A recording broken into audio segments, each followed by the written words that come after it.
Hi guys, welcome to Feng Shui Riquezas. My name is Marisol and I'm here with you today on Monday's Q&A.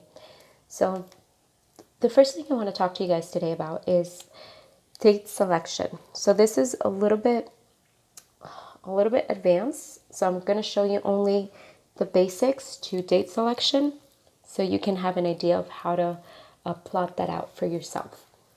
So with this being a 5 to 10 minute video, it's not going to be as in depth as you would get with the Feng Shui course that includes the date selection. So if you guys are interested in that, shoot me a message and I'll send you all the information about that. So the first thing we're going to do with our date selection is going to be plotting our Batsi chart. So you can go to a Batsi calculator online, and as long as you have, your date of birth, your hour, and also your gender, then you should be fine with plotting it. So the gender, basically, the gender that you were born with, that's the gender that you go with. Unless you were born with two, then you have to pick the one that you most resonate with, or the one that you're more scientifically linked with. Okay, so that's how that would work. All right, so let's get this started. The first thing you need to know is, if you don't have your hour chart, like if you don't have your hour and you don't know what time you were born, this is going to be completely blank.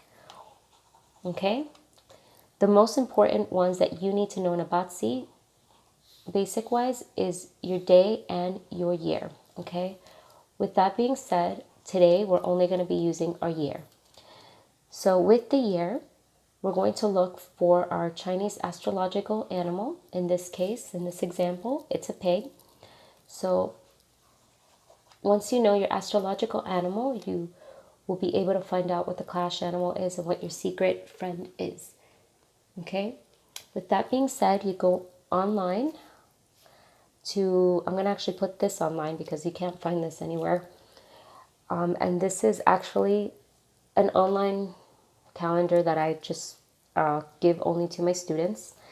This is an example. So this is actually the one for May. So you're looking at the 2019 May calendar that gives you the basics to select your dates. Okay, so the first thing we're going to do is look at the month. Our clash animal for a pig is actually a snake. So that means that this month is going to be a clash month. It's going to be a more rough month for anybody that's a pig sign. Okay, so with that being said, we're going to look over here. We're going to scratch out all the snakes. We got one and we have two right here.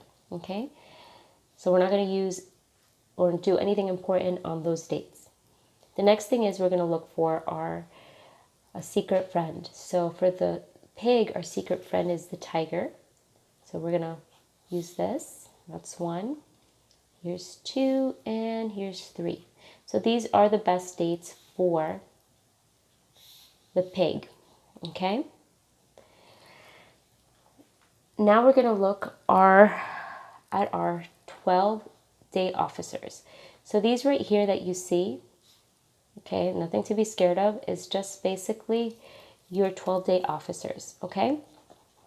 With your 12-day officers, let me take this off.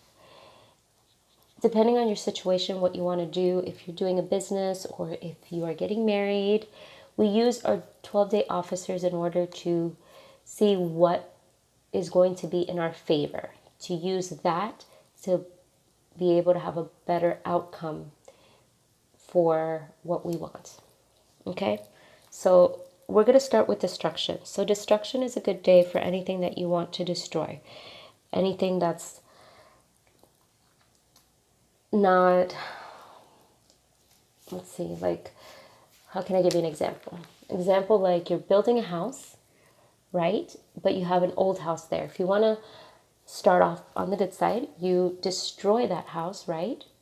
And you're going to start from scratch. That would be a good day for destruction. Otherwise, you have to be careful for that day because it works just like danger.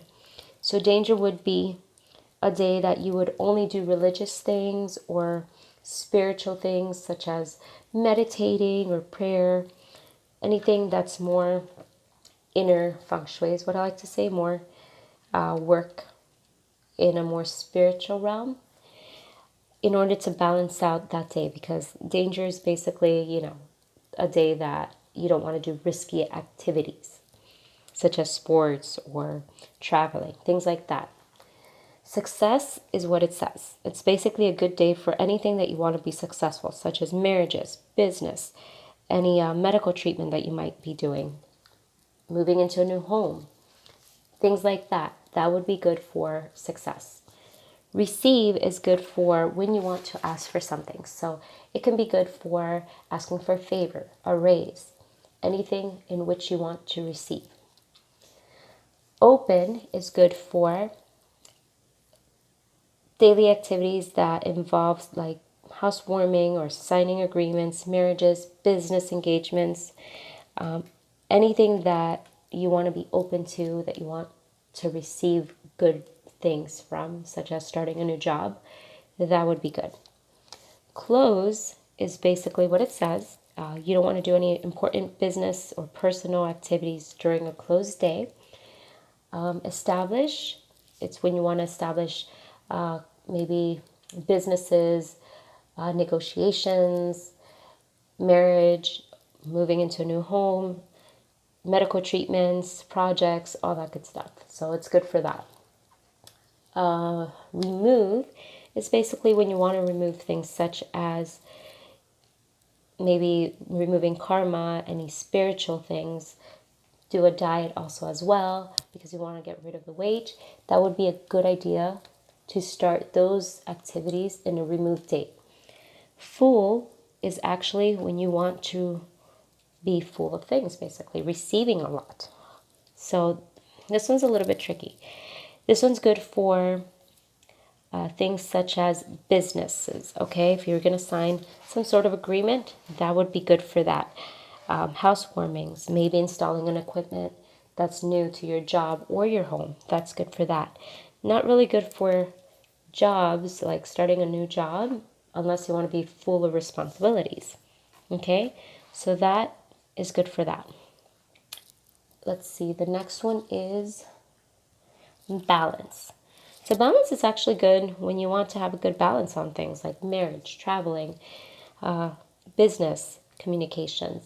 Not good for anything that's legal related. So you always want to have the upper hand when it comes to anything legal. So balance defeats the purpose of that. Stable. So stable is actually good for any long-term activities such as getting married, things like that. Not anything that you want it to be short-term, okay? So balance is not for any short-term projects, but more for long-term projects. Initiate. Initiate is good for starting a job, signing, documents, agreements, stuff like that, opening a business. It is good for those kind of things, those kind of activities. Let's see. After initiate, we have destruction again, and then danger and success, and receive and open. So they do repeat, but they do have exceptions to it. So every month is different. I do give out them yearly calendar. This year I'm going to be posting it up, but I do give it to my students so they can have that as an advantage to be able to select their dates better. As you can see, also on this calendar, we have our flying stars for the month, which is right here. So I spoke previously about when you do your feng shui at home, you basically need to know your permanent energy as well as your annual energy. And then once you have established that, you can go in with the monthly energy. This helps you kind of figure out what areas you want to activate for wealth or health or any of those things that you want, and what areas you have to cure in order to make sure that they don't affect you in a negative way. Okay, in this video, I don't have the Shimen Dunja, which is basically the 8 doors. I love using the 8 doors specifically for business because it gives you an upper leg on what to look for. So there is a chart for that monthly, and there's a chart hourly. So every 2 hours, the doors are changing. So if you want to maybe sign an agreement, or if you want to ask for a raise or things like that, those are good to know. And I do show that in the course in order to have that upper leg that we all want. So I hope you guys enjoyed this video. If you have any questions about the course or about this calendar at all, you can shoot me a message and I'll get back to you as quickly as I can. Thank you for watching. Till next time.